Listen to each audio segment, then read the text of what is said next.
So, is it good morning or good evening, gentlemen? Because it's quite difficult making a international live stream. It's kind of hard to talk about current events, considering that people are from all around the world, and if I talk about something, some people might not care about. Um, and it's also exciting. A lot of people want me to talk about China. Number one, I do have a video coming about China on my main channel. I'm going to show you a couple of sneak peeks here. Some Chinese people that are making songs, other people that are being put up in chains. I understand that the volume is a little bit low, and it seems to be the case. So how about now? Temple has a co-host? I did not know that, and I don't think I ever promised people a co-host. First of all, I don't make enough money on this channel. I do make a significant amount in order to feed myself, but if I were to hire someone, I would want to pay them, and I can't afford to pay them. I think I can show you how much I make. I think this month I made like $500 on this channel. So, and that's without the taxes that I have to pay the government. So, it's not something that I can afford to hire a co-host, unfortunately. Secondly, I don't stream at the same hour. So, people wouldn't recommend showing that. Yeah, I don't know if it's according to the YouTube terms of service or something like that. I've never, I hear you're not supposed to show it, but I've seen other people showing it. They're fine. And I never actually saw where you're not supposed to show it, but I'll not show it just in case. So here we go. $500 in Romania is like 200,000 a month in New York City. Well, you need to divide it first, because you have to pay the government. You have to pay. What do you mean too much echo? God damn it, too much echo. Yeah, now there's no echo. You need to pay it for taxes. You need to pay the banks, which take a cut. YouTube takes a cut. So it's not that much. But yeah, all in all, I wouldn't be able to afford a person that would be a co-host.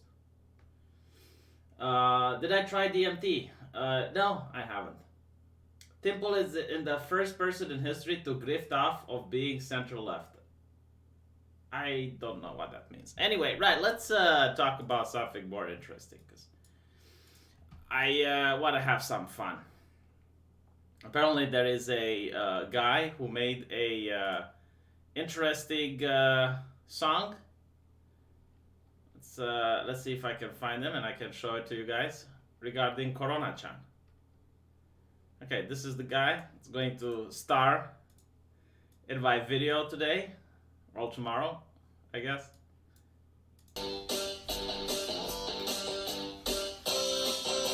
Oh, my little Wuhan one, my Wuhan one. When you gonna infect me with the corona? Eating steaks and bats for lunch, yeah, bats for lunch. Eating steaks and bats till you find corona. Never gonna stop giving us such a dirty virus. Everyone by touch spreads to us, and that's how I got my my corona. So, chat, from 1 to 10, how would you rate that? How would you rate that? I understand The Guardian tells me it's racist, so I don't know. I mean, he does seem to be non-white, and I understand non-white people can't be racist, so The Guardian will have to write 3 other articles to explain themselves to me. People apparently are enjoying that. Yeah, so after we heard the little song, let's see something else, which also is coming from the same geographical area. This one is really hard to watch, so if you have any children, I recommend you take them away from the computer, because here we go.杨二，我，杨二，停，站住！我那个老子有问题，哎呀，我在这个，我不管你，我那个老子有问题，晓得吗？跟那个放走，把那个放出来。趁着司法的命的命用，我要负责。别管你，我等你。喂，啊，老子有问题，别管你。Yeah, so 戴口罩，好的，马总。戴口罩。can see, racism is running amok in China. I hope the Guardian will do something about it. If only they have the Guardian and the BBC in order to guide them to the light. I don't know what they're going to do without these very important publications, these pillars of democracy. How the Chinese people will handle. Because I understand that the disease is one thing, but we don't need to succumb to bigotry and racism during these difficult times. Yeah, that's what, another Orange Man Bad debate. Oh God, when can I stream? When can I stream that there isn't an Orange Man Bad debate? I'm so upset about Orange Man debating whether he is bad or not when I'm streaming. Yeah, horrible. What I understand is more horrible though. Let me see if I can find the article because I had it. Someone who wasn't supposed to win in Germany won, and people are very upset about it. Apparently, democracy is bad when you don't get your results. So democracy good until people elect the wrong people. The BBC is poisoning the well by talking about Mr. Adolf. Why is this relevant? I don't know. But they say Germany have pledged never again. Yeah, never again means no more genocides. All right, that's what I understand. Like no more systematic killing of people. It doesn't mean no more right-wingers. Like, I don't care how far right you think they are. If they are following the law, and if they are being voted by the German public, like the German voter decide that this is the person that they want to be represented by, and Germany has a constitution, okay, you shut the fuck up, because that's called democracy. I'm sorry you don't like it. I'm sorry if it's bad. Now, if it was a coup, if the guy took power by force, sure. But it didn't happen that way. You know, like, I generally do not understand how people whine, oh my God, Putin is a dictator, Putin, strong man, Putin is being elected for the 56th time. Merkel is being elected for the 56th time, and she's moaning about this one guy winning because apparently the AfD supported him. It's like, the AfD is a legal party in Germany. I know that I have made an entire video that shows people burning the vehicles of AfD, breaking into the houses of the AfD, intimidating the people from the AfD, hospitalizing the leaders of the AfD, but I guess all of that is fine in a democratic state, right, Germany? Right? Is this normal? Is this normal? Okay, all right, it's normal. Oh, fine. So, but they're under the law, right? Like, you're not going to arrest them. They're not breaking the law, are they? Okay, so they're not breaking. Then shut the fuck up. And what's really annoying about all this, right? Because this is what it's like. The guy's a fascist. They claim, and it's like, oh, now you care about fascism. Why don't we talk about the European Union and how much they constantly piss on free speech? You know, is that not fascist? Is that not a problem? Like, for example, the new copyright laws that they're trying to pass which are being sued by Poland. That's why they're not into effect right now, because Poland is suing that legislation. Or when you have Guy Verhofstadt talking about European culture and European identity and wanting to criminalize burning the EU flag or mocking the EU national anthem. Is that not fascism? And I'm genuinely curious. Why is that not? Why is that not fascism, but this guy is? Like, where do you draw the line? You know, Kalergi. The Kalergi guy, which has, like, the Kalergi Prize, by the way, was a fascist. Like, self-proclaimed so. Isn't that interesting? But all of a sudden, we have a deal with fascism. Okay, yeah, I'm willing to believe Germany. Sure, why not? Why not? Oh, God. I'll probably have to read that on my main channel where there's more people. So, you know, if I'm going to get an aneurysm from reading this type of anti-democratic article from the barely British company, at least there should be more people to laugh at it. Because, again, like, you're going to see blood coming out of my nose because I'm getting aneurysm from reading that shit. By the way, speaking of, I noticed something very interesting from CNN. Let me see if I can bring it up. It looks, I swear to God, it looks like an article, like an interview that came out from the 90s. Like, even, like, everything from the low color palette all the way to the way they present it. Like, look at it. Recent weeks, trolling Senator Elizabeth Warren as a snake, and in post after post, labeling Mayor Pete Buttigieg a rat. Okay, so free speech. That's a problem, isn't it, CNN? Free speech. Like, people criticizing politicians. I mean, we're not talking about some random guy in his house. Like, you went and you blackmailed CNN. You know, like, there was that old lady they doxed, and there was that kid that they blackmailed. We're not talking like random civilian. We're talking about very wealthy people that I'm sure can handle themselves against a couple of online trolls. Like, if you can't handle yourself against a couple of online trolls, you don't deserve to win the American presidency. Am I being wrong here? Like, if you're that weak that a couple of online trolls are scaring you, should you really be the president of the United States? Like, you can't defend yourself. How can you defend the nation? But anyway, right, let's look at this. So, Trolling Senator trolling. What exactly was the trolling? So, never gonna forgive you for backstabbing Bernie. Snake. I don't see what this is. It's and like someone posting pictures of snakes. Like, this is horrible. Oh my god, how dare they? You know, making who has ever heard about making nicknames for politicians? Who has ever done this? I have no idea. In what country can this potentially happen? When a politician gets the nickname of some animal, like a snake. You know what's even funny? Like, the reason the Democrats have the donkey is because at one point one of the Democrats was called the Jackass, and he actually took that nickname onto himself to show that he's not offended, and that's why seriously, look it up. But anyway, let's see what else we got. Elizabeth Warren as a snake, and in post after post, labeling Mayor Pete Buttigieg a rat. Two victims of this tell...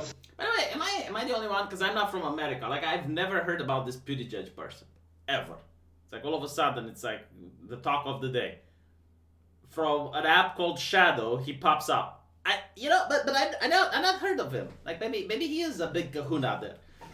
CNN, they were so afraid of the online attacks they faced, they don't even want us to describe the circumstances for fear it would start up again. Okay, so are you insane? Like, is this what a president is made of? Like, you get someone that calls you a swine, you know, calls you a Nazi-enabling person. Like, these are horrible words, but they're still words on the internet. You know, like, tell me when they receive a dead possum on their door, like it happens in Romania or something like that. You know, like a dead horse or something, like in The Godfather. And then I'll be like, yeah, okay, that's kind of serious. That's fucked up. You know, or when it happens like it happens in Germany. Let me show you what happens in Germany. AFD leader hospitalized. You know, like, this would be concerning, CNN. When are you going to be concerned about this, about the democracy in Germany? See, it's not... Well, by the way, this is my favorite thing. Like, what The Guardian did is so ushikushi that you've never heard such ushikushiness in your life. So, the guy from the AFD has been hospitalized, all right? This was last year in January. And he was in an alleyway, he got attacked, and there is a big hole where his forehead is supposed to be. I can't show you this on YouTube. You know, the algorithm wouldn't like that. A lot of people wouldn't like that. You know, your children wouldn't like it. So thank you. Thank me for not showing you. Right? So, this guy is now in a hospital. And he says he was attacked with a crowbar. I mean, I'm looking at it and there's a big hole where his forehead used to be. So I'm like, yeah, I mean... But apparently, no, The Guardian clears up the misconception. You see, the guy is a liar. He's a liar. Because they watched the video and there was no crowbar. And I'm like, oh my god, that changes everything. Holy shit. Yeah, no, I mean, if there was no crowbar and he said it's a crowbar, he's clearly a liar, even though he's got like this big hole in his head and he's in the hospital ward. You know, it's just...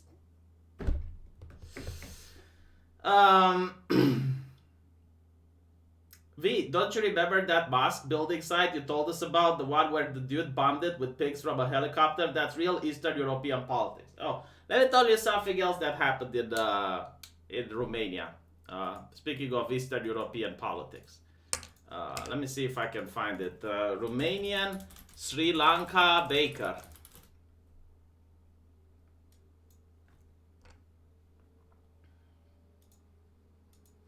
So, bakery owner in Romanian village removes Sri Lankan workers under pressure from locals, right? So, it's quite weird because we don't have a lot of Sri Lankans, I guess, but the community managed to find out that this bakery had not one but two of them. So, what went on, and it's like the village, which is inhabited mainly by Hungarian ethnics, has decided to remove two Sri Lankan who worked as bakers in his factory after pressure from the local community. The factory owner's decision to hire two workers from Sri Lanka had sparked outrage in the village, and more than 2,000 locals signed a petition calling for a referendum to stop what they called immigrant inflow.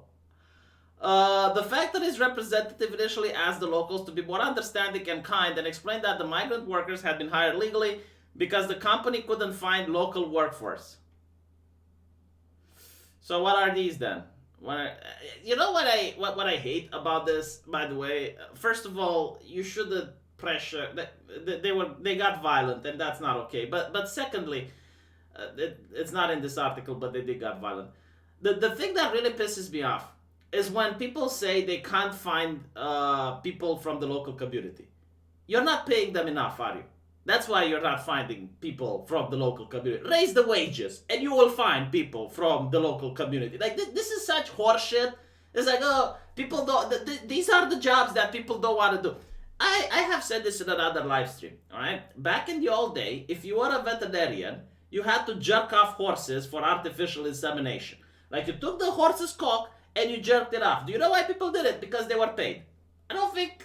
Maybe you can find a couple of veterinarians that happen to be furries and they enjoy that type of shit. But I guarantee to you that 99.9% of the people were disgusted from doing this job, yet they were doing it. You know, if you're a doctor and you have to push a tube into someone's urethra, right? You hold the cock, right? And you start pushing it while the patient goes, you know, like, imagine yourself doing that, right? Imagine yourself doing that. You take that and you, right? These are the jobs that no one wants to do, yet people do them. Why? Because they're paid. So how about you start paying people? Like, if you want to hire immigrants, that's fine. You know, just say it. We want cheaper labor. Just come out and say, stop lying. This is what I hate the most. The lies. The lies about it. It's like, these are the works people don't want to do. Like, fuck off. You know, when I was in law school and I needed money, I would have rolled that bread like a motherfucker. I would have gladly went into your bakery to roll that bread. I'm working part-time. Motherfucker. I would have done it. But you know what? Pay people properly. So, apparently in a meeting on Saturday, the Popular Council of Village complained about the bread factory owner's attitude towards them. They said that those who work at the factory did long hours and were underpaid. Oh, look, I haven't even read the article. And yet I already know the issue. And you might say, well, you know, maybe this is the market share. Yeah, usually it's not. It's not the market share. And if it is the market share, lower your business. Maybe you expanded too much too fast. You know, just lower your business back to a small bakery again. There's plenty of small bakeries that manage to do it. You know, maybe you got greedy. You got greedy and you expanded too much. There's no excuse to lie to people. Or just outright say it. You know, I want to abuse my workers. I just want to pay them as little as possible. Hire them on contracts of 8 hours a day and make them work 12. And I'm going to milk every single drop of energy that's milkable out of my employer. And if I can get employers that would work for less, I'm going to fire the ones I have and hire those. At least be honest. You know, you can be an honest capitalist. You don't have to lie, come up with this bullshit. And look, people said that if the work conditions were better and wages were higher, more of them would work at the bread factory and the owners wouldn't have to hire foreigners. How do I... Can anyone explain to me how I'm able to find these problems without even working at that bakery? Do I have access to some hidden knowledge or something? Chunk, milk the employer. Pick Kumatri. Oh, God. So, let's go back to the bakery. The mayor of Detroit, who moderated the meeting, said that the high school in his village has a dual education class that trains bakers and that they should be hired in the area. He also said that City Hall would get involved to make sure that this happens. So let me tell you the economic ramifications of this, right? Let's say if the owner gets his way. So you have like this massive business, this colossal bakery, which dominates the area because they're very large. And they hire very cheap labor, like immigrants and people who are willing to put up and work for less. If I can't open a bakery there. I can't because there's already competition from that big company that already abuses its workers. So what do I have to do? I have to go to another city.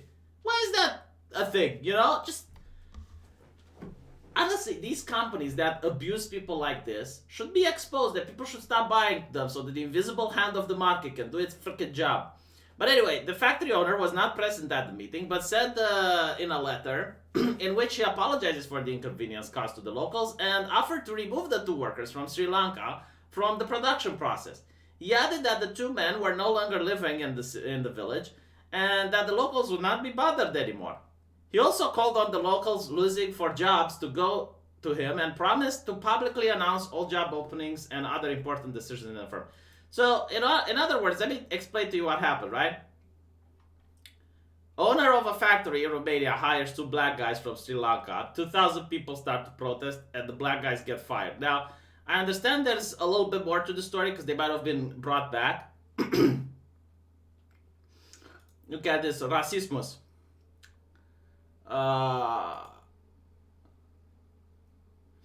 Some villagers of the 5,000 people, right? And they didn't just sign petitions or anything. They went like, can you imagine 5,000 people going to the city hall? So yeah, this is Eastern Europe, alright? Like whenever you hear about racismus in your country or whatever, this is how it actually looks like in Eastern Europe. No, I agree, this is racism. Like 2 people got a job legally, and 5,000 people demanded that they get fired because of their skin color. Actually, I don't think it's because of their skin color. I think it's because they were from Sri Lanka. Because if they were like Romanian blacks, like bred and born here, they wouldn't have complained. But yeah, give me a second.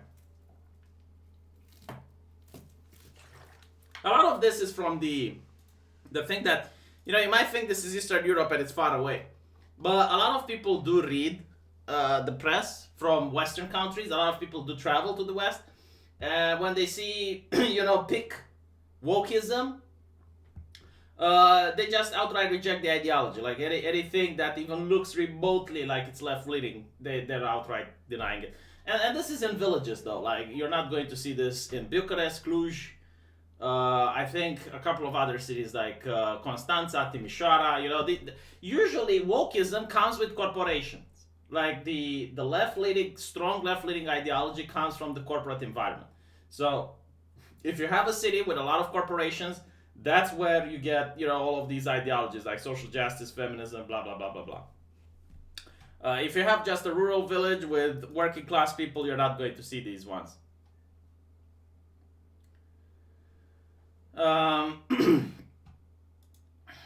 Let's see if I can find something else. Apparently, like an anime was removed. People kept telling me to watch it, and I don't know. I'll have to watch it, I guess.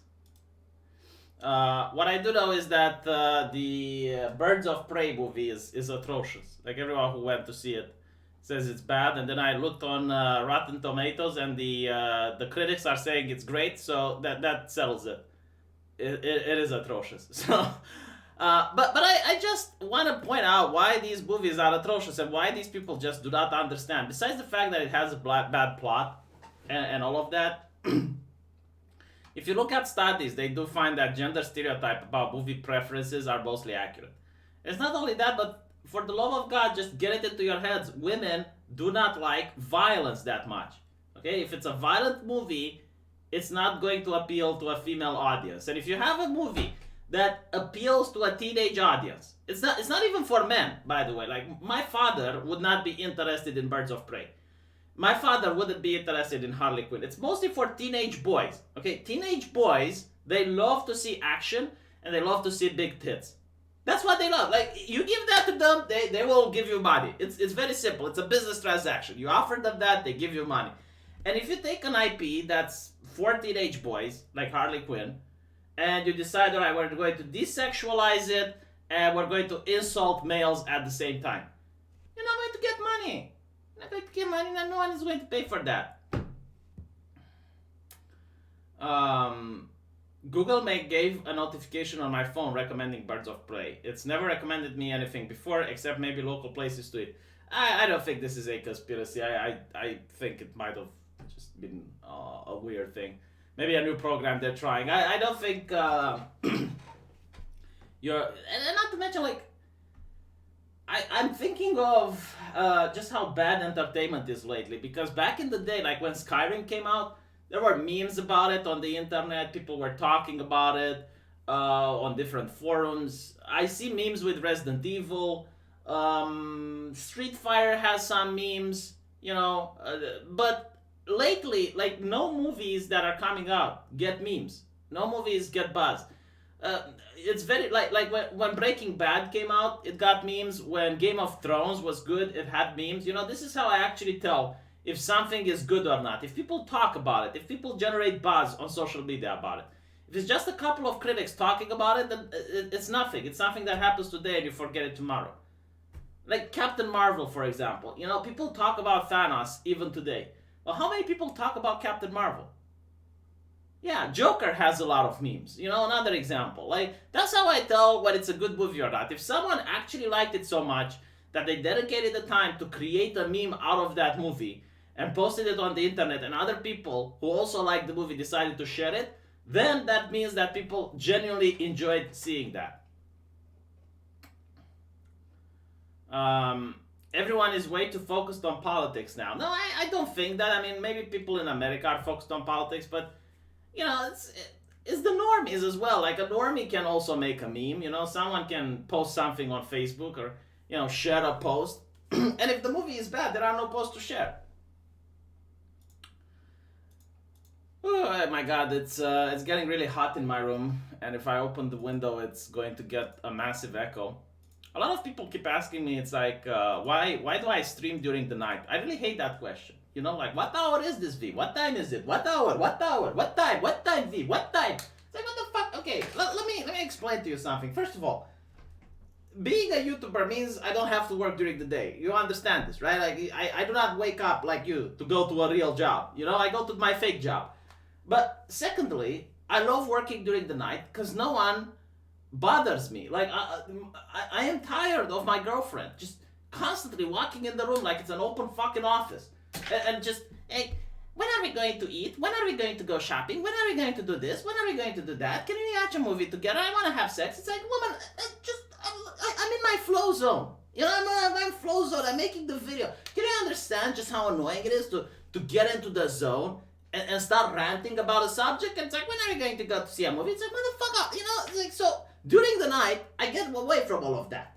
It is what it is. Yeah, probably my neighbors are pissed off as well, because, yeah, no, especially because now, because of the YouTube algorithm, which is what it is, I try my best in order to work more. You know, I'm going to work more.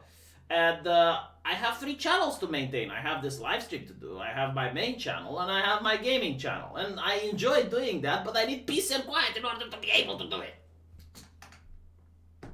By the way, who made this thing? It's like, you shouldn't work hard, you should work smart. Who came up with that? Because that is like the biggest level of bullshit that I have ever heard in my life. It's like, you shouldn't work hard, you should work smart.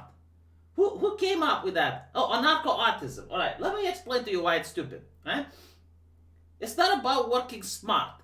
It's about having the connections. It's about knowing people. It's about networking. It's about having the charisma to know how much cock you need to suck and when to stop so you don't suck too much. You know, that's what it is. Like, if you happen to know the guy who knows a guy, you're going to make a lot of money. For example, do you think that the family of Obama or Jeb Bush or, you know, like any of these politicians, do you think they need to work smart in order to make money? Like, let's be real here.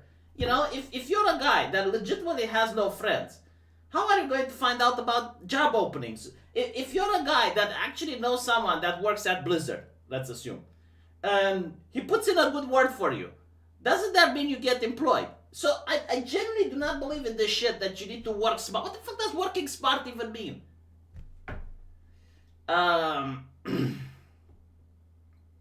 Like you need to be good at the job you want to do. That's important, right? Because then you can get help. And secondly, you need to have the connections. So you need to be good and have the connections. That's it.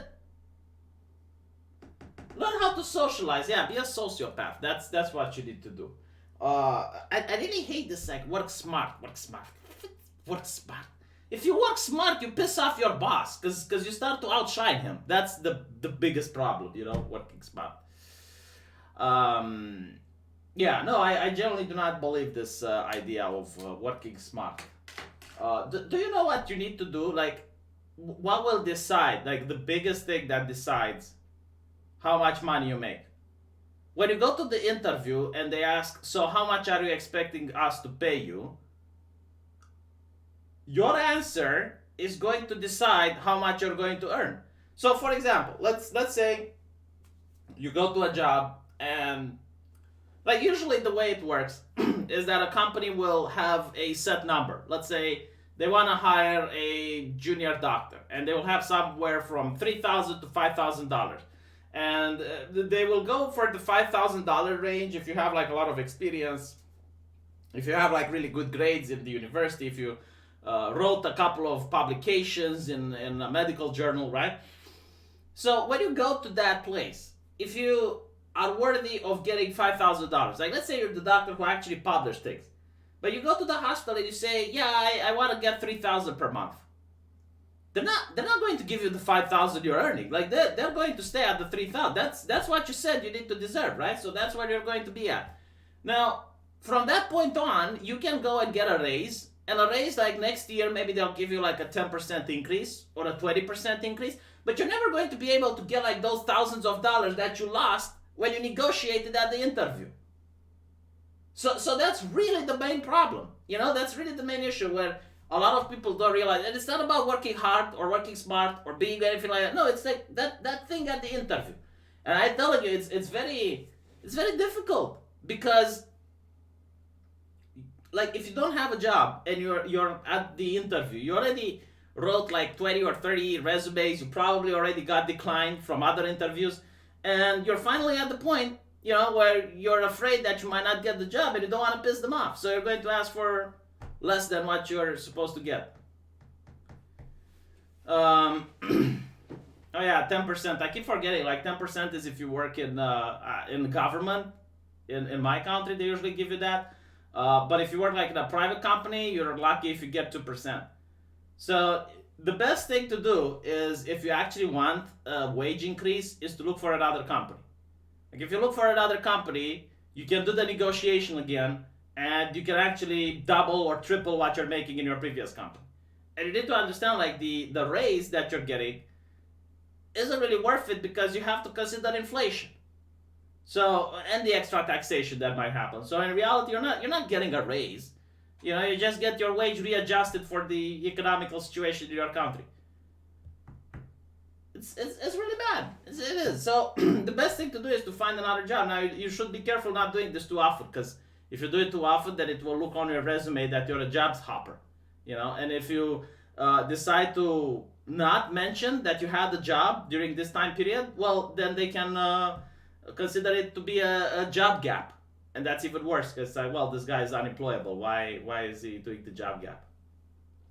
If you ask for $1 million, Sarah, they will go all sarcastic. It's like, well, what do you know to do for $1 million? Like, why do you think you're so good that you're worthy of $1 million? Like, it's really annoying, because if I were to go and ask for $300, they'll be like, what do you need to know for $300? I'll be like, well, I have the YouTube channel. I made $500 a month.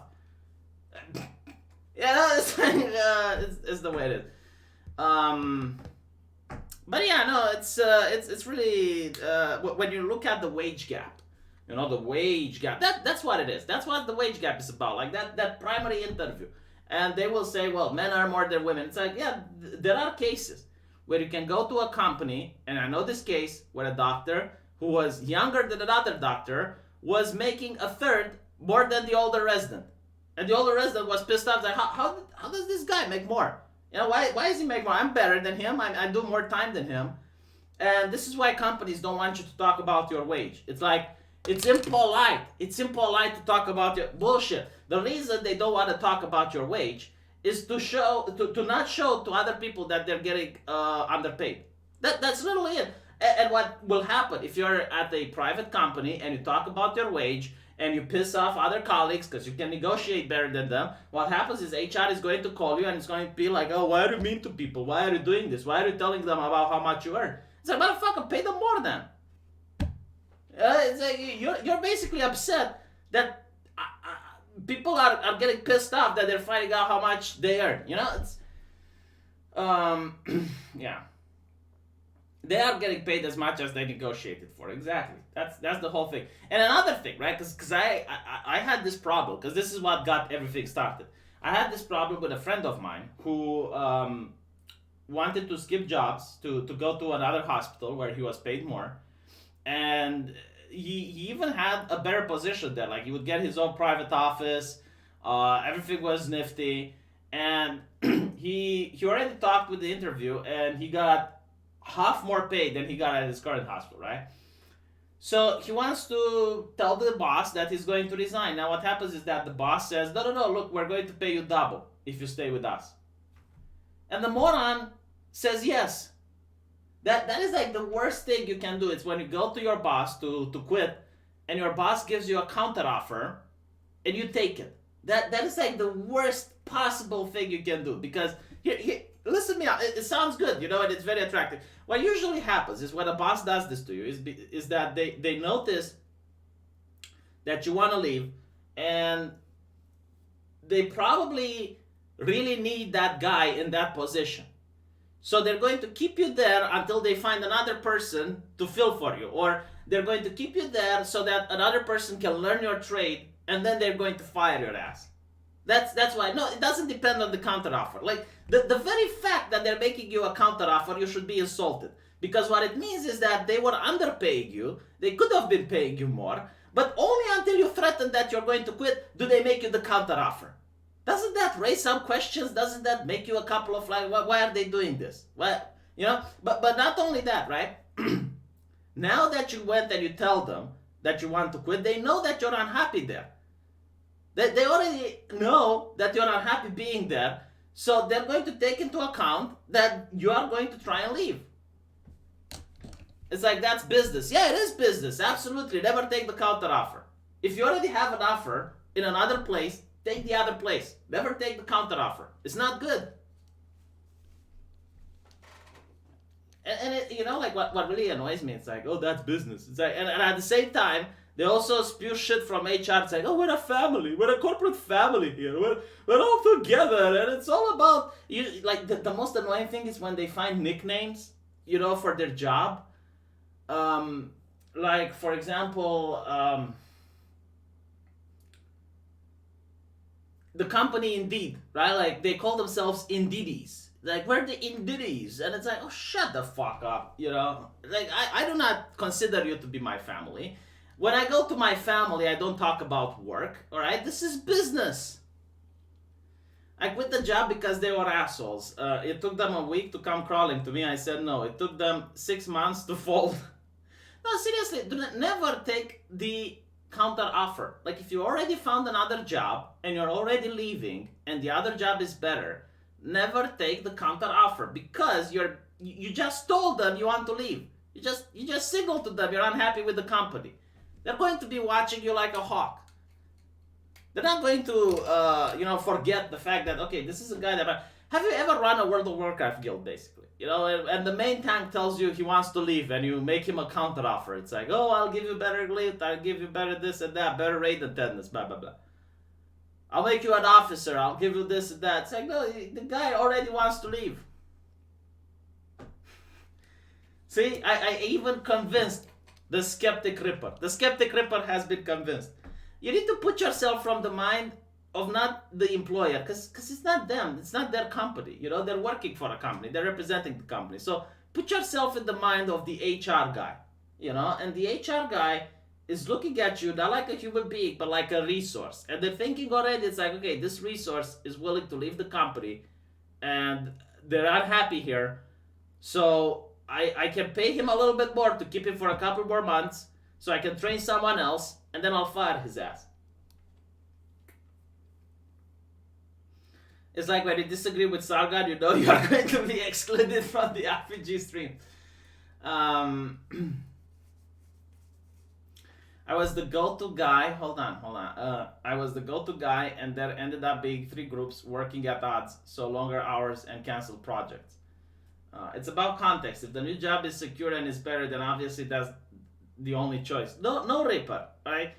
What I'm saying here, it doesn't matter what other job it is, okay? You made the decision to take another job. For whatever reasons you have. I'm pretty sure you thought about this through. So when you have decided that you're going to give your resignation to your boss, that's it. You're not stepping back. Like you need to think this through. Do I give the resignation or not? And the moment you gave the resignation, that's it. Even if it makes you the best counteroffer in the world. Unless he says he's going to pay you $1 million per month or, you know, give you stocks in the company or something. Don't forget your income may be affected when you leave. Absolutely. That's the most important thing. Let me show you something else that they have. Like this open office thing is making me make a video about it. But I'm doing some research in order to find okay, right, focus room.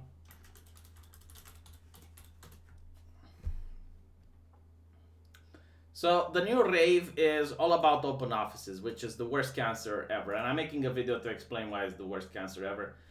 Besides the fact that it lowers productivity, it lowers focus, it lowers everything. What it also does is it spreads diseases, it spreads germs, it spreads infection. You know, one single person comes sick at work, everyone gets sick. But anyway, I was doing my researching and I noticed that, you know, in the open offices, you have these things and it's like, what the fuck is this? You know, is it like the little panic room? Is it like where you punish the naughty employees? It's like, what is this? Why is this thing, you know? And I'm genuinely curious, like, who knows in the chat what this is? Alright, because it's legit, like, it's bewildering to me.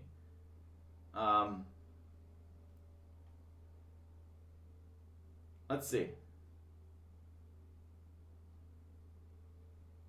Literal wage cage. The wage cage, the panic room. The safe space. Nope. The server, nope. A confession booth, nope. Torture chamber, nope. Okay, so no one.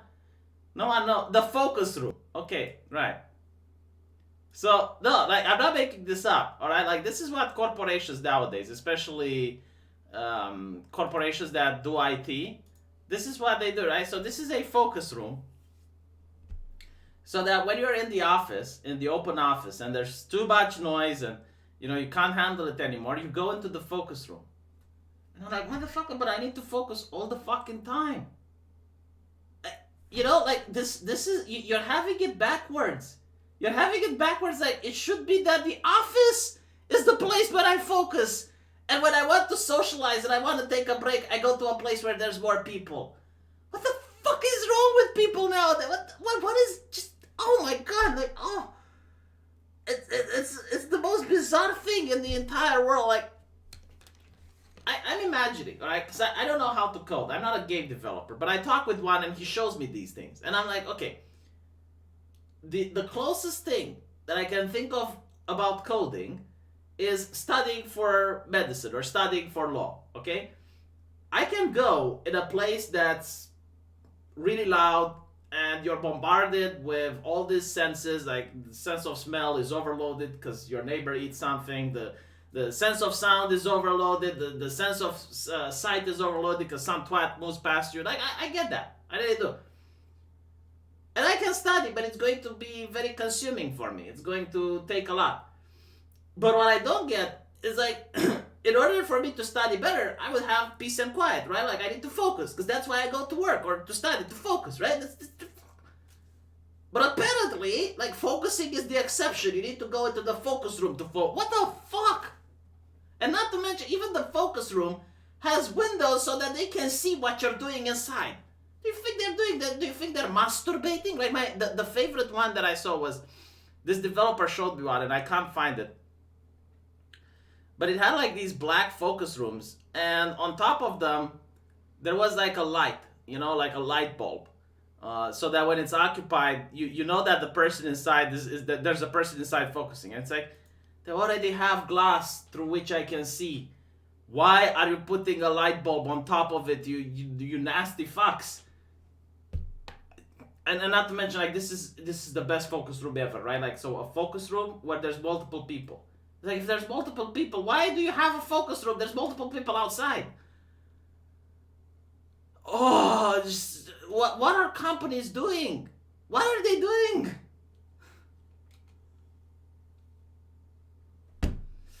It's a quarantine for infected people, yes. No, it's not dumb, because I'll tell you why they do this, right? Like, what is it with this open office craze? Because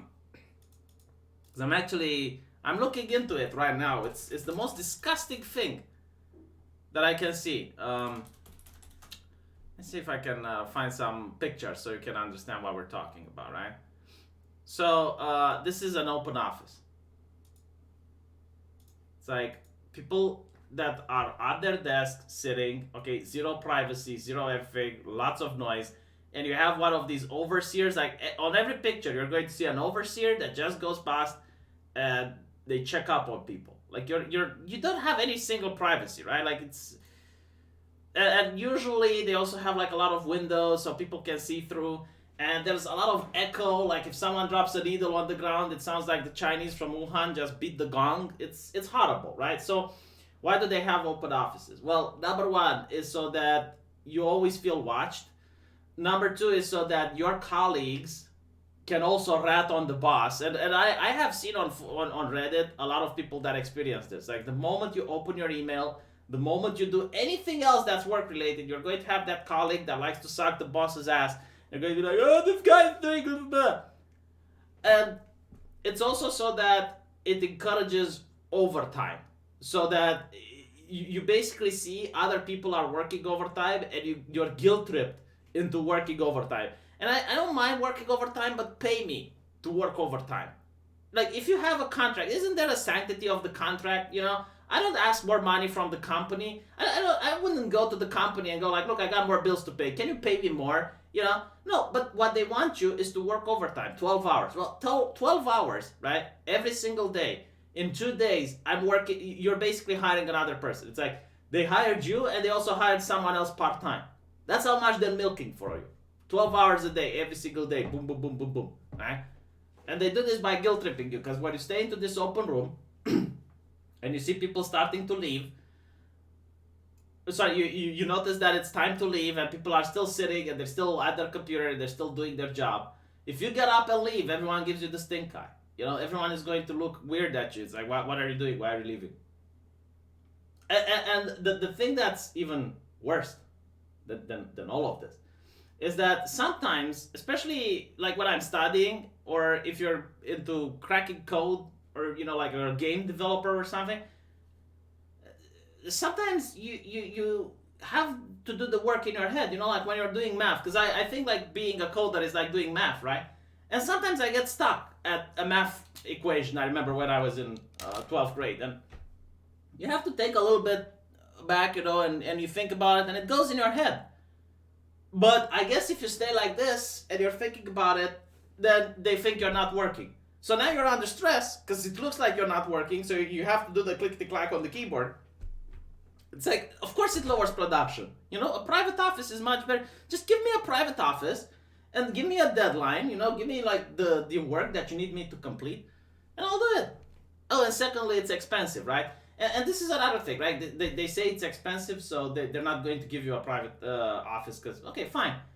But then don't tell me that you choose to give up an open office because you're about openness and family and creating bonds and helping each other and shit. It's like, just be honest. Just be honest, you're a cheapskate. Like, look, why aren't the managers, the executives, open and friendly and together and all of that? Why is it that every single time the boss has a private office and he's not open and he's not friendly and he's not doing any of this? And it's not, by the way, it's not just the boss, because this is what pisses me off, right?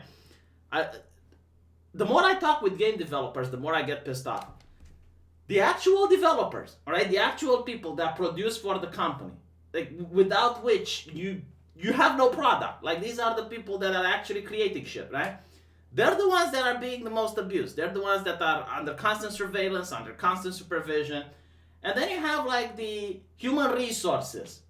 They get their private offices. HR has its own private office. The legal team, private offices. The marketing team, private offices. The diversity officers, private offices. So it's only like the actual people who are actually producing, the ones that are being the most oppressed, if you will, in a company.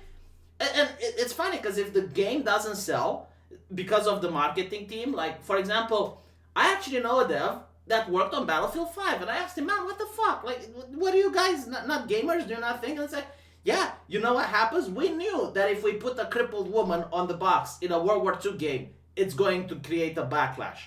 But who had the balls to talk about this? Because it was marketing's idea. It was marketing's idea. And if you talk about it, oh, well, you're a sexist and now you're off the company. So you have to shut the fuck up. So marketing comes up with the idea to put a crippled woman on the box. And what ends up happening is that the game doesn't sell, the game developers lose their job, and the marketing team gets moved on another project. And this is the reality. It's so infuriating when you hear about it.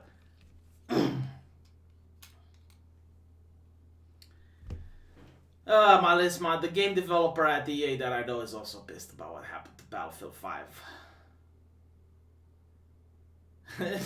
Yeah, the HR people are the biggest cancer, honestly. They are like the overseers. That's how I would describe them.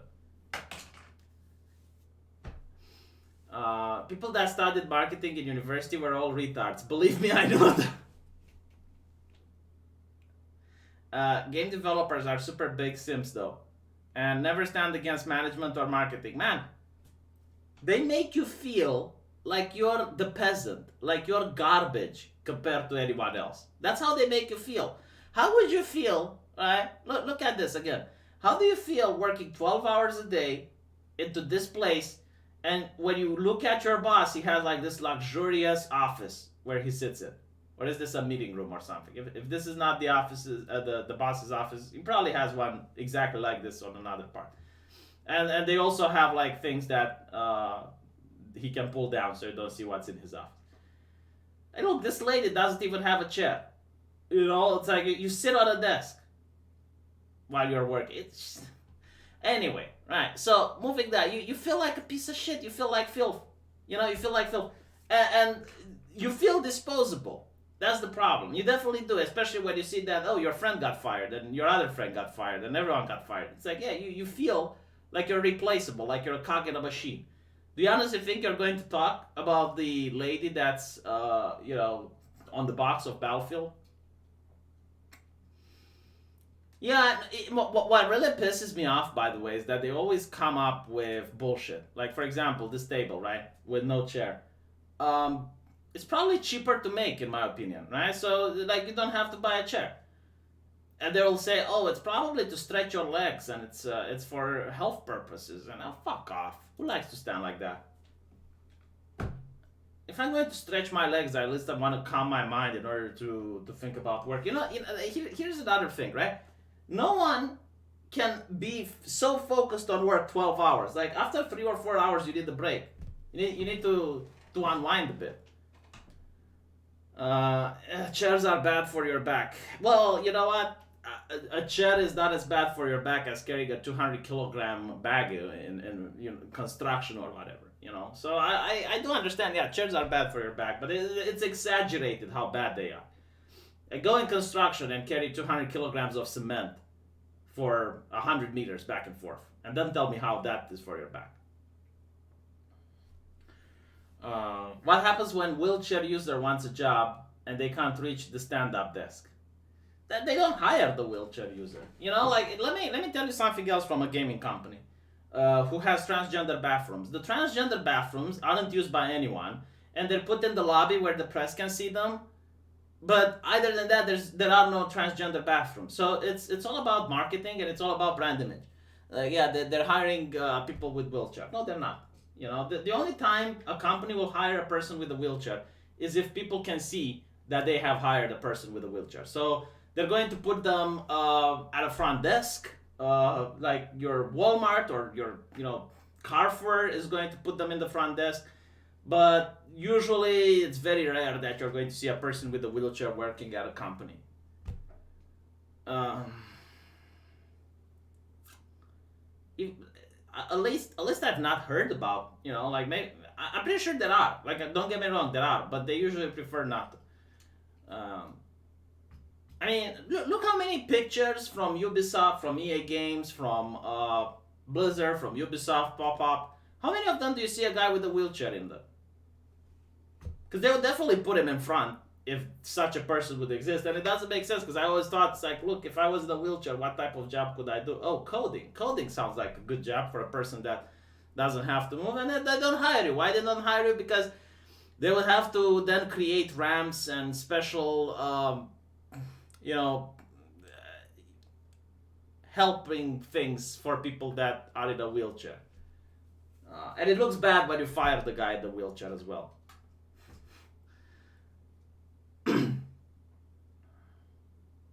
Can't have much sympathy for the office types. I've been working in kitchens for 16 years. Man, working in kitchen is a hard job. Like, honestly, it's like the military. So I do have a lot of respect for you. But I guess the only difference is that in the kitchen, you are told that you're shit. I don't think they call you part of the family. Like, they treat you with disrespect from the beginning. The thing with the corporations that I hate is that they pretend to be your friends. They pretend to be loyal to you. They pretend that they care and, they pretend they want transparency. Like, do you want to see if a corporation actually wants transparency? Like, try going to an interview and asking them, so how much money are you making off me? Like, if you hire me and I will work for your hospital, how much money do you expect I will bring your hospital by being here? They will not tell you this. They go, well, transparency and shit. Fuck off. Especially if you're a game developer and you're like, okay, so I'm programming this and that. If I manage to do my code in time and I manage to pass my deadlines in time, how much money do you expect to be making off of me? Because they generally do know. Like, they do have people that are like, all right, if we hire this senior dev, we're going to pay him like $5,000 a month and he's going to make us like $50,000 a month. They do know that. Look, the guy, T. Baggins, works on sales and he knows how much he makes for the company. How do I know these things? To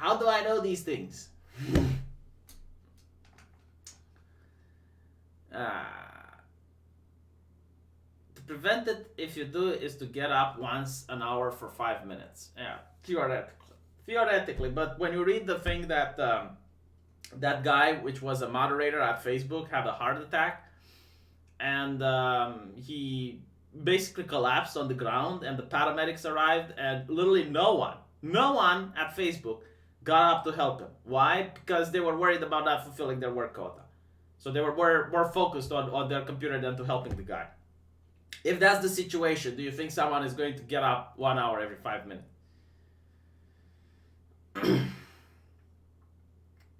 Corporate motto is we make slaves. The corporations are the current day factories. And not all of them.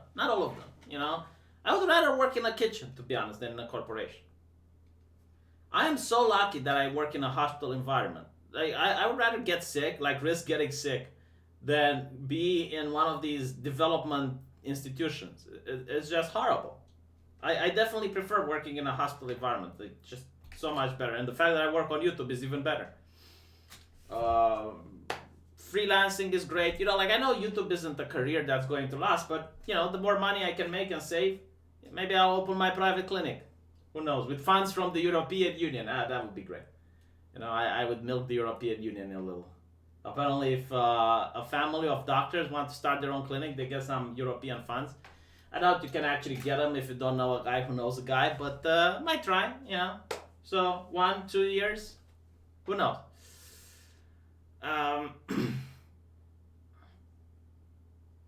The movie Waiting was totally bullshit. How am I supposed to break the news to my Bug Chaser friends? I don't know what that movie is. Serfs at least could work without the supervision. Yeah, that's true. Like, I'm generally curious, like in the feudal ages, we don't know, but is it possible that the boyar or the landlord would come to see, how your work is like if you're doing your job as a serf? Yeah, I would definitely need to hit those books again if I want to be back as a doctor, because I forgot so much. In one way, I'm surprised that there's a lot of things that I still remember. Like my girlfriend was trying to find in this book about the trigeminal nephritis, and I'm like, well, look under the pain chapter, and it's like, oh, she found it. So I was like, I remember that. But yeah, no, we definitely do still have serfdom. I do believe we do have an aristocracy, and it's a lot easier to move up and down the ladder now, but you need luck. That's what you need. It's not anymore about working hard or working smart. It's knowing a guy that knows a guy. That's literally it. If you know the guy that knows a guy, then you're done. You're set. You're set for life. Waiting was a comedy movie centered on the food service industry. How nasty and unprofessional most people are in most restaurants. Well, it depends. I mean, I'm talking about an actual restaurant that has some class and prestige. The fast food restaurant doesn't count. I'm talking about working with a team of chefs, where there's a soup chef, where there's like the fish station and the meat station, that type of thing. I don't think biological weapons are a thing, and I kept telling this to people every single stream. It's possible that they are, and I'm just gullible, but they just don't seem practical to me. They just don't seem effective. Like, why would you poison your enemy and then have that virus have the potential to mutate and infect your people? Why would that be the case? Where you can just use chemicals. Remember what they did to serfs that didn't fulfill their quotas? They just kick you off your land and give it to a serf who could. It depends from country to country, I suppose. And you could also have like some excuses, like if there was a drought or if there was, a plague of locusts, they wouldn't kick you off.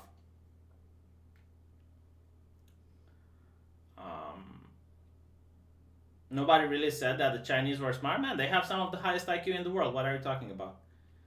Waiting is a stereotype made by middle-class people to degrade people like me who are really just there to make an honest living. Yeah, I mean, honestly, I hate the expectation that the middle class has on, the average worker. Like, even with the hospitals, like, whenever a doctor cracks a joke or makes some dark humor, if it gets out, everyone acts so shocked and say, oh my God, how could he say that? It's like, listen, man, you try working for 32 hours straight seeing dead people and not manage to cope through that and be upset that in order to cope through that, you have to make a joke. You have to crack some humor. Well, it's not that it's just like the self-reported IQ stats by the Chinese Communist Party. It's like the areas around China all have high IQ, like South Korea and Japan and all these other countries. It's like, no, they do have high IQ, so I do think that the Chinese are. And then you have Taiwan. I guess, yeah, intelligence and wisdom are not the same thing. I think the most important thing is not intelligence, is not wisdom, it's charisma. Like, if you can get people to like you, if you're that person that instantly manages to get others to like him, you're going to go far in life. Especially if you go into a job that requires a people person. Like, I have seen a nurse that was so dumb you wouldn't believe, and yet she managed to have a job, and everyone liked her because she was this type of people's person. Like, she didn't know shit about medicine, and it's like you wonder what the fuck was she doing there. And that's not the only example. I know plenty of people that were like that. It's like, what are they doing? It's just because they're so likable, and it's annoying. It's just.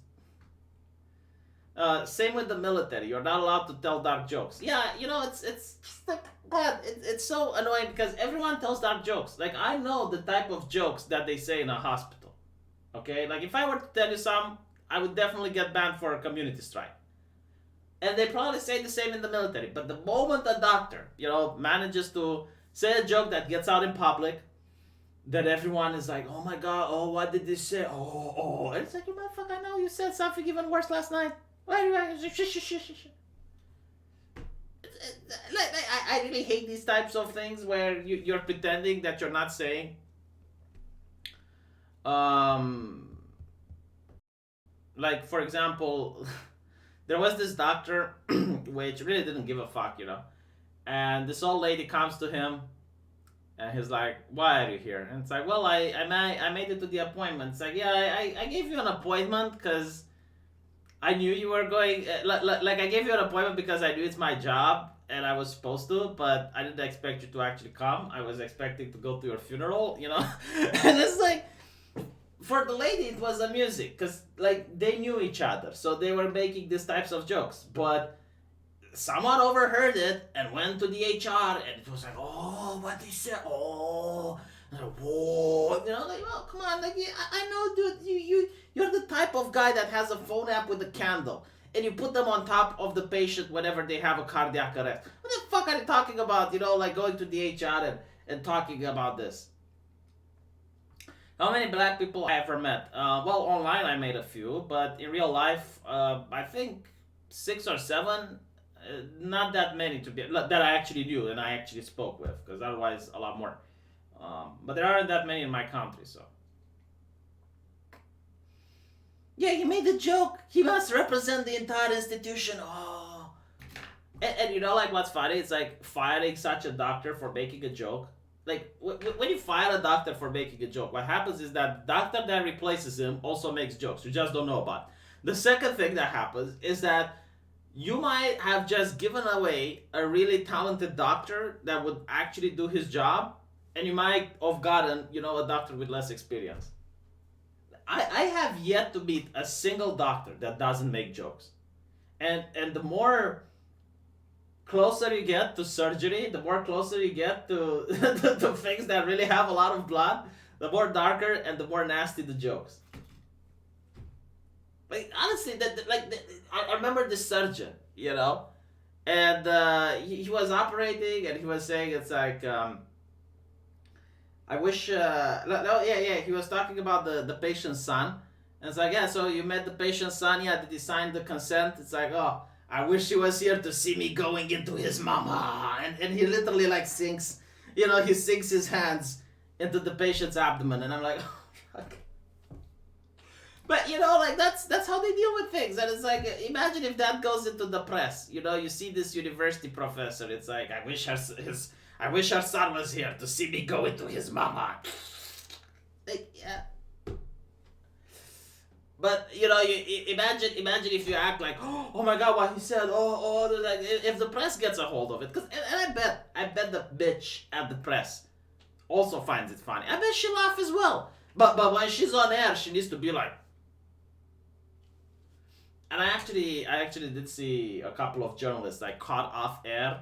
How they're laughing about the dark jokes and how they're making fun of it. And then when it's like, we're on the app, immediately poker face. How long till River City Girl? Well, it's Saturday, so my girlfriend is home. I used to play it when she goes to work because the PlayStation is in the bedroom, so it's going to be until Monday, unfortunately. If you want dark jokes, talk to a Marine. Show us more Romanian Cartesian. What, like my girlfriend, or what do you want? Paid for by an assembly line worker that thinks things aren't too bad. Audiobooks and YouTube content accessibility makes things bearable, but I'm stressful at times, but thanks for what you do, V. Well, I really appreciate I managed to cheer you up, Melisma. I do try to stay healthy. The virus isn't in my country yet. If you want really dark jokes, talk to a homicide detective. Man, you know what's the hardest job that I have ever seen in my life? And I generally can't do that, so I have a lot of respect for the people that do, is ambulance worker. Like, being an ambulance worker, just think about it, okay? You are cruising at dangerous speeds on a highway. And you are begging that every time you cross an intersection, the people who are on the sides actually hear the siren and they stop. Because it only takes one time. It only takes one idiot who has a green light, he doesn't hear the siren, and he just goes forth and then, it's one of the hardest jobs. But not that's not the most difficult part. The most difficult part is when you hear the call and you have to go on some highway to pick up a dead body from a car crash. Now, usually you're hoping that the body is on a normal street, because if it's on a highway, it usually means it was high speeds and the guy is paced. And if the guy is paced, you now have to start the car to find like the eyeball and to find the fingers and to find the cock and all of that, and you need to put them together and account for them, and you have to count the fingers 1 2 3 4 5 6 7 8 9. Oh shit, we're missing one. Where is it? And you have to check. It's like, oh my god, like I wouldn't be able to do that. Another type of job.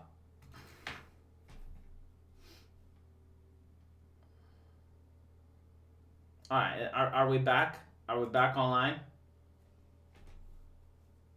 All right. Another type of job that's really difficult is being, and this is really paid, by the way,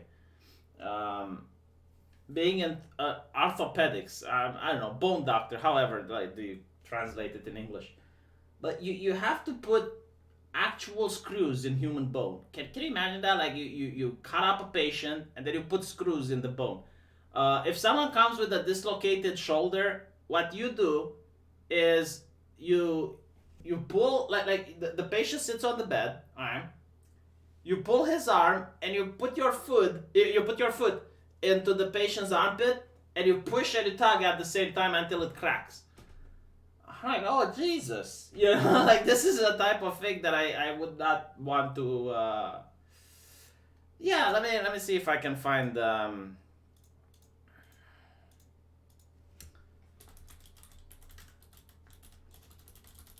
I even forgot the name of the maneuver.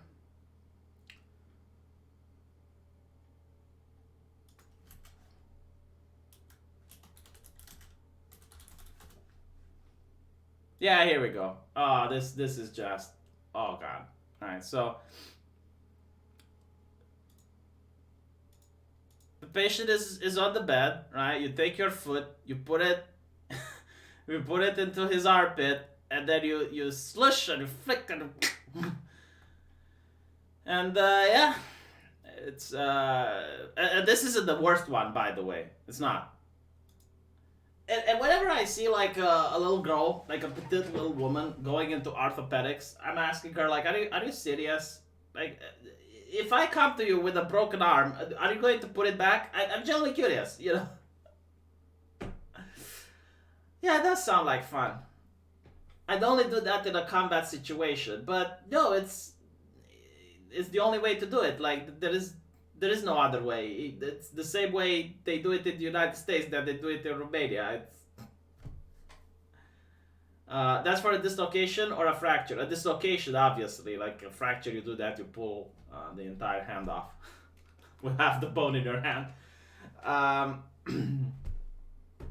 No, the fractures are even worse. Like the treatment for the fractures, it's like let me show you just some of the utensils that they use.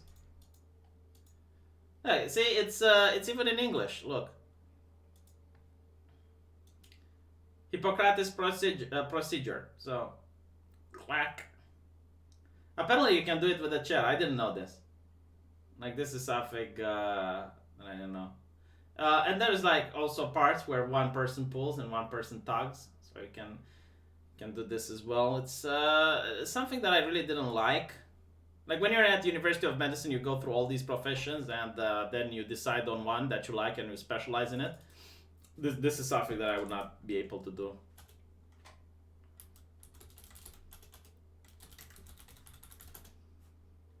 Okay, so these things right here that I'm going to show you, they go into the human bone. So you got all sorts of things, that are on the operating table, and you have to insert this into the human bone, and it's like, oh, fuck off. I wouldn't be able to do it, to hear that nice bone crunchy sound. I would not be able. It's like, no, this is not a job for me, you know. Like someone else needs to do it. I can't. I can't. It's just, not to mention, like you get to see all of the interesting things, you know, patients that come with with different. With let's put it like this, arms and legs in weird angles that yeah. Uh, they do a pilot hole first. Oh yeah, they do have that. How do you call it? I call it a bohrmaschine. I don't know, like the English language eludes me when it comes to the medical terms. But the one you do the hole in the wall, I literally ask, it's like, do you have a special one, or you just take the one that you use in your own house? Oh yeah, they call it a medical drill, but it's funny in Romanian because in Romanian there's one word for the one that you use in your house and one word for the medical drill. So I asked them, it's like, well, do you use the one for your house into the patient? The worst type of surgery, all right, the worst type of surgery, the one that I would like, it's impossible for me to do, like I would genuinely puke if you would make me do one, is brain surgery when the patient is conscious. So you need to, no, PP surgery is fine, I can do that just fine. No. Imagine this, right? You're doing brain surgery, so you take off the patient's hood, right? You remove the hood while the patient is awake. And then you start poking on his brain and you're supposed to ask him questions, right? Because the reason the patient is awake is so that if you poke certain area of the brain that like you need to stop. So you're making the patient recite the alphabet, or you're making the patient sing a song or something like that. And it's just like, oh no, come on. Just no. Another thing that really sucks, like, you know, let me show you. Fine. Open brain surgery. Here we go. I love how all of these, yeah. So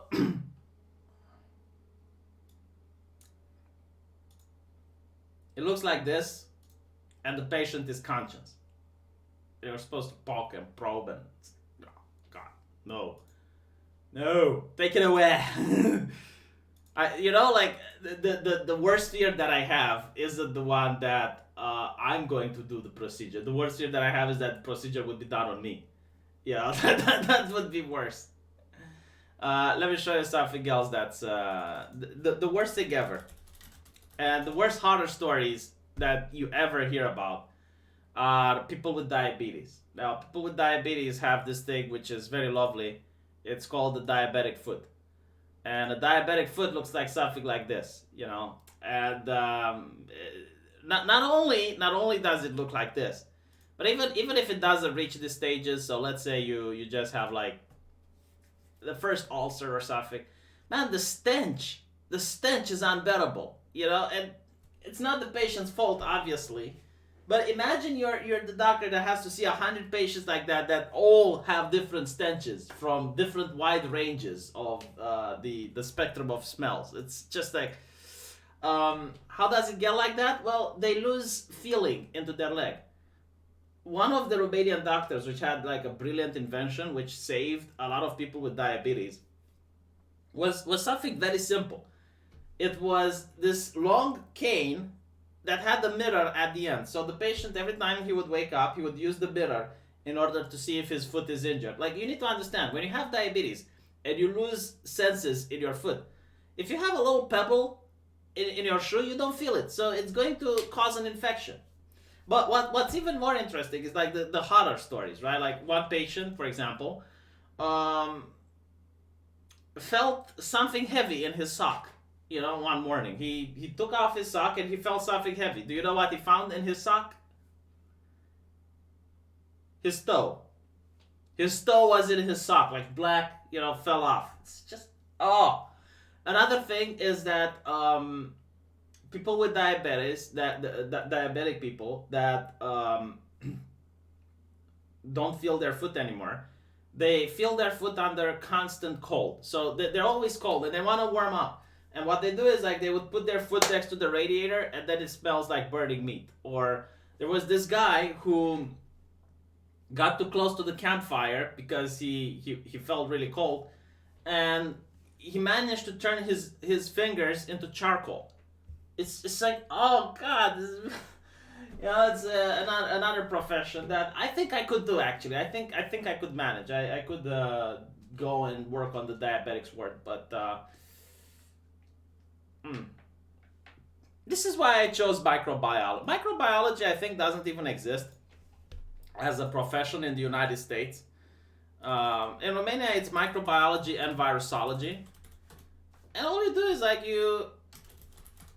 Let me show you what you do, right? So you get these nice petri dishes that your nurse makes for you, and then you have to diagnose them, and you have like different colors and different shapes, and they represent different things, and you say, okay, this is Yersinia, this is Salmonella, and then you take a pen and you mark it for the nurse so that she can disseminate it on another place, and you can do an antibiogram, and you tell the patient what medicine to take. I mean, you know, this is what I love. This is what I love doing. It's just, you know, very simple.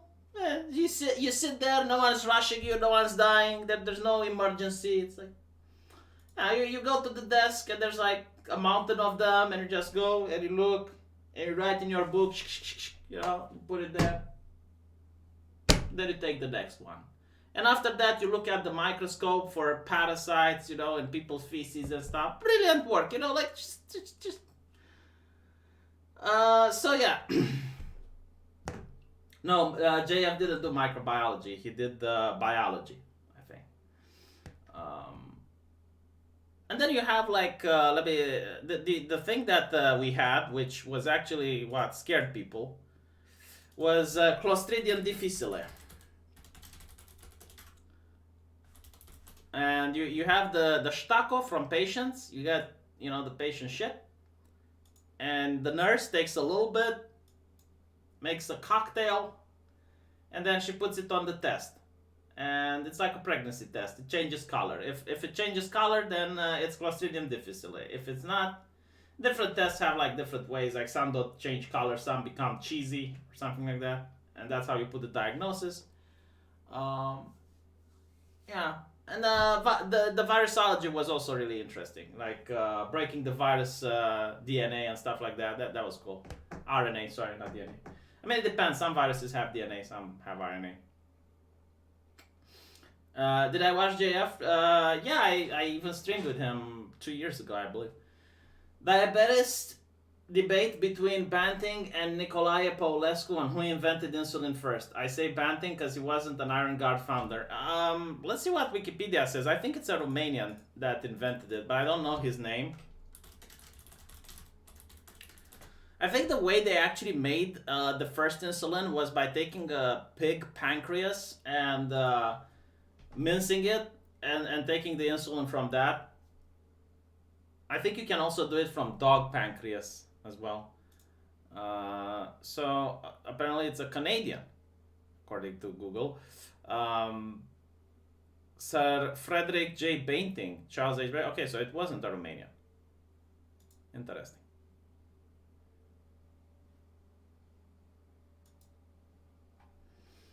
V friends on JF. Well, no, I just stopped watching him, and we did not go into contact anymore. Maybe it was a Canadian wearing a Vlad face, huh? The thing with the insulin is nowadays it's made from bacteria, so it's a lot easier to produce. No more pigs. You know, I'm definitely curious of the vegans if they know what happens in a hospital. Like, let me show you something, right? So, as I said, let's say you got a cold, you know, and you got an infection. So what happens is, like, the doctor is going to take some of your sputum, you know, some of your saliva from some of the infected saliva coming from your throat.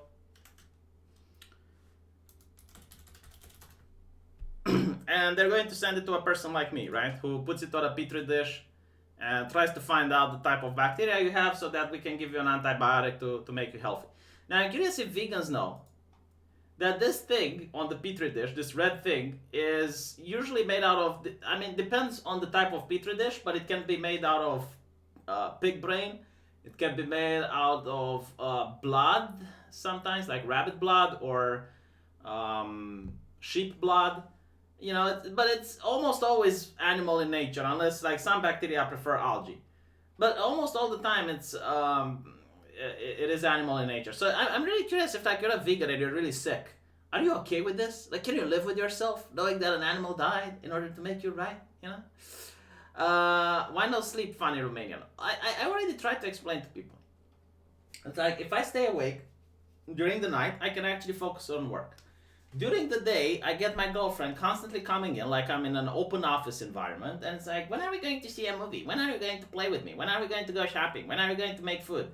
When are we going to have sex? And it's like, oh my god, woman, just let me work, let me focus, you know? Just imagine, I'm in the zone. I'm really pouring it in. I'm into my moment of creativity. And I'm ranting, and all of a sudden the door opens. It's like, oh. Horrible. Am I in that phase? I'm always in that phase. But tell you what, if I work during the night, I'm not in that phase, which is great. Yeah, she does work. She goes to the hospital at 6 a.m. and she comes home at 12 p.m. So I do get a little bit of peace and quiet during the day. Microbiology exists in Canada, but doctors and nurses don't do it. It's usually contracted to third-party lab technician companies who do the Graham test and shit. No, here it's a medical profession that doctors do it. Nurses can do it as well. Like, it's the nurse that comes in and prepares your petri dish, or prepares the product so you can look at the microscope. And yeah, I mean, every single hospital has one of these people. It's better than a technician because sometimes you can get things that are very close, and if you happen to know microbiology very well, you can make the difference.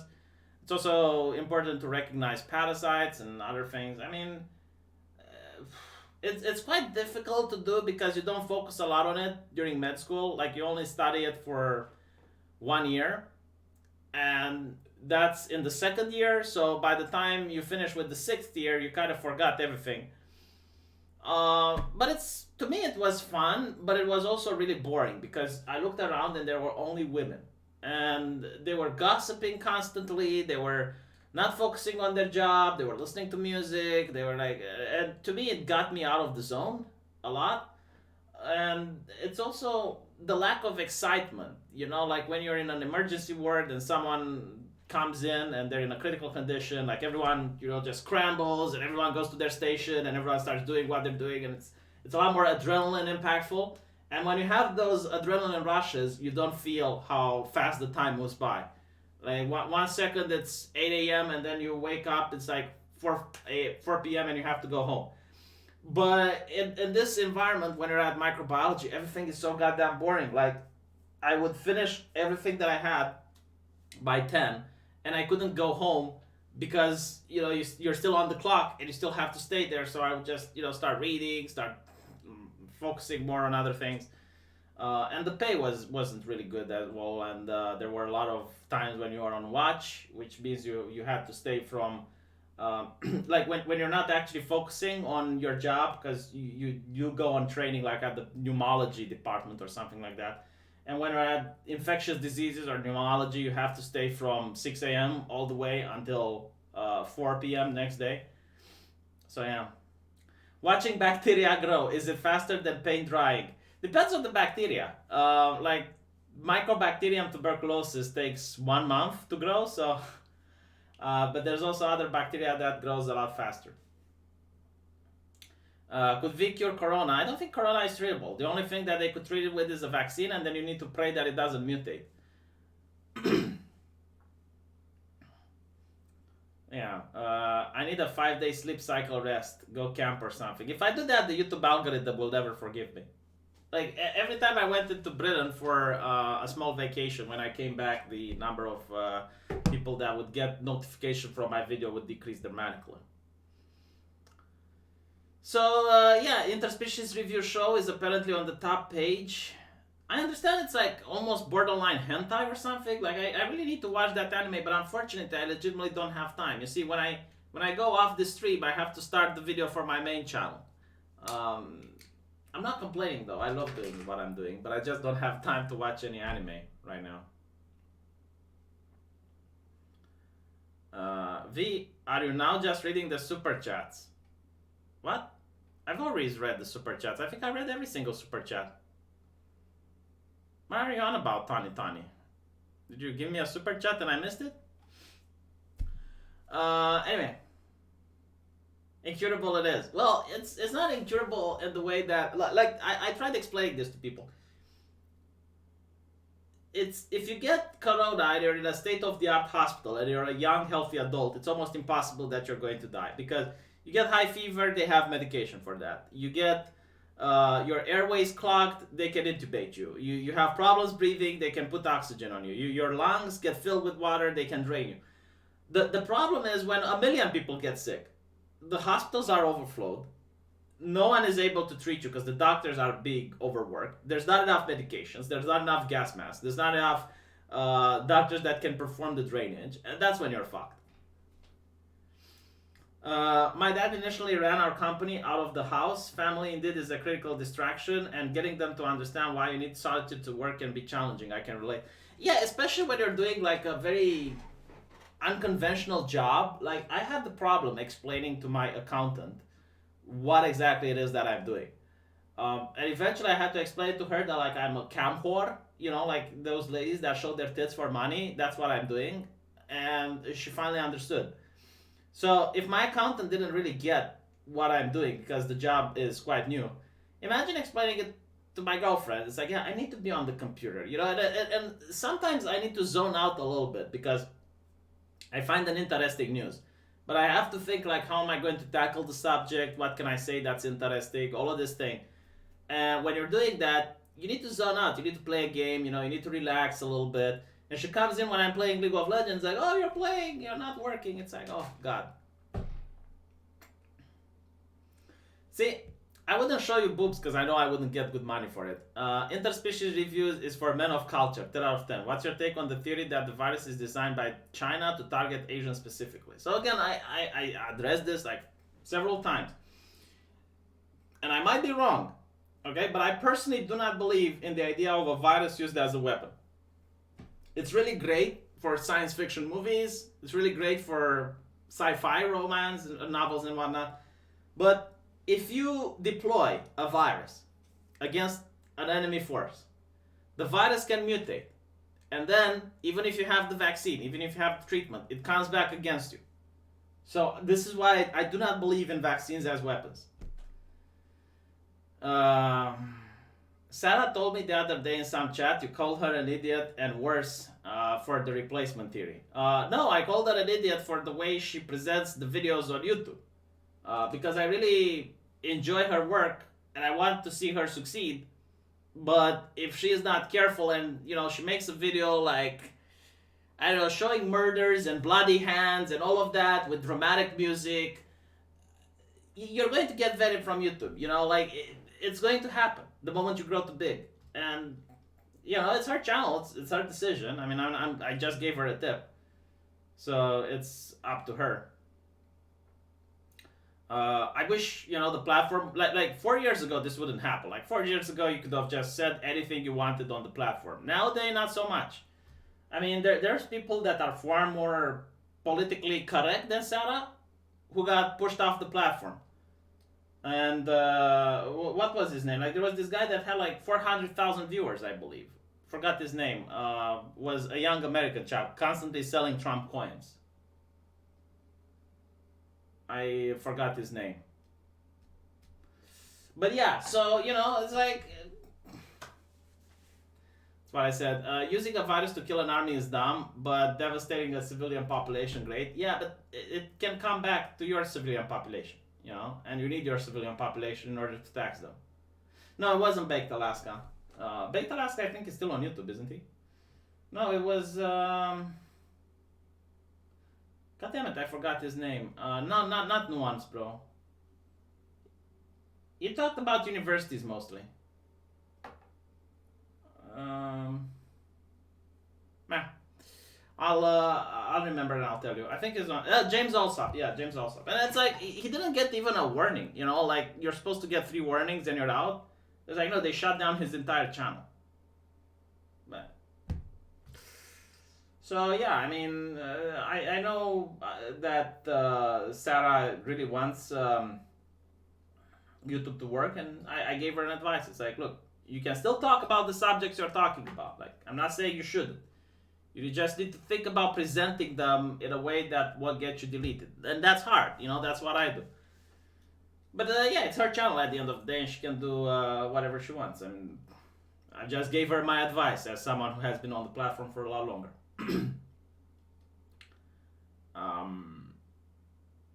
Speaking of democracy, like, this is what happened in Germany. Some guy won. Let me see if I can find it. I just heard about the news, and I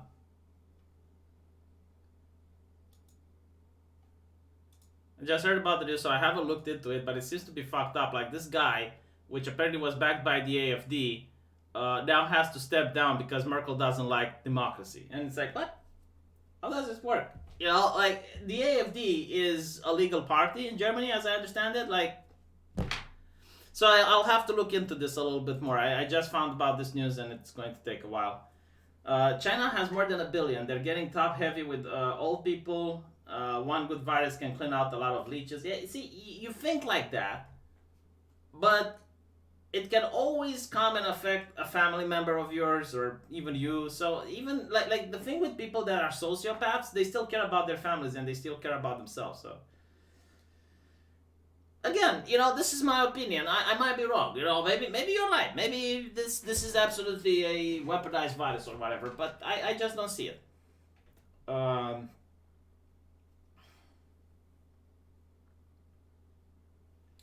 The video dragging people to quarantine camps are pretty fucked up. Yeah, but they're like, what do people think quarantines are like? I mean, this already happened during the Spanish flu. Like, that's what a quarantine is. Like, there are always going to be people who don't want to be quarantined, but they have to because they infect others, and it's horrible. You know, there's nothing you can do about it. But if it would happen in the United States, you'd have the same situation. You'd have people that are sick being dragged by the quarantine. You know, like in my country, for example, when there was the pig flu or the bird flu, which I don't believe the bird flu was really that accurate, the pig flu was. But they would go into the house of farmers and peasants, and they would forcefully take their pigs away using violence, keeping the peasant away as they execute their pig. You know, as they...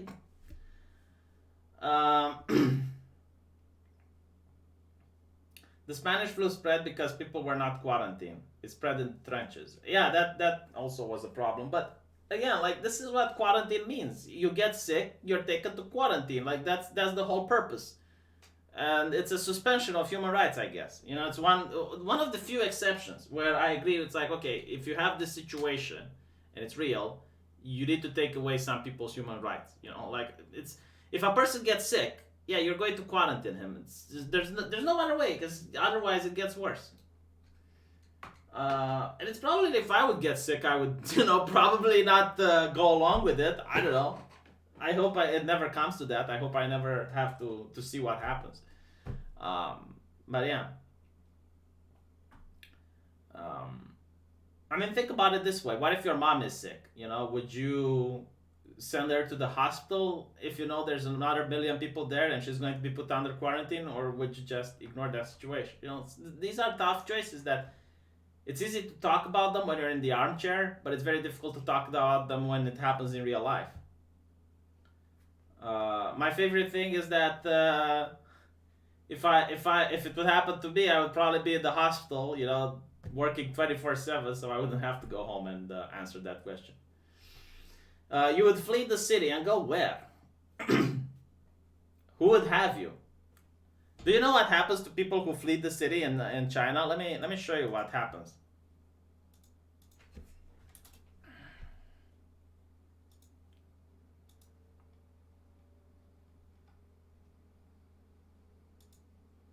So this is what happens when a person from Wuhan manages to flee the city. 我，别过，让开，让开，停，站住！完了，跟老子有问题，还让我在这个，我不管你，完了跟老子有问题，晓得吗？跟那个反走，反走，把那个反走。What's far worse than the virus is going to be, number one, the shortages, and number two, the people's reaction to the virus. That's the worst thing.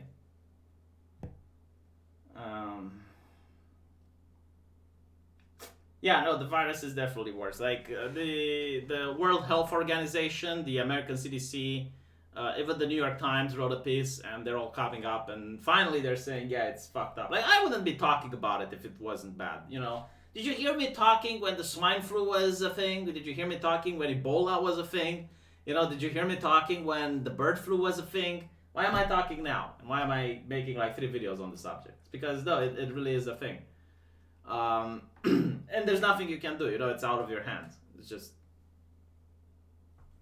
it is what it is. And the most difficult thing is that you shouldn't stress, because if you panic, you stress, and if you stress, it lowers the immune system. Like, good luck doing that.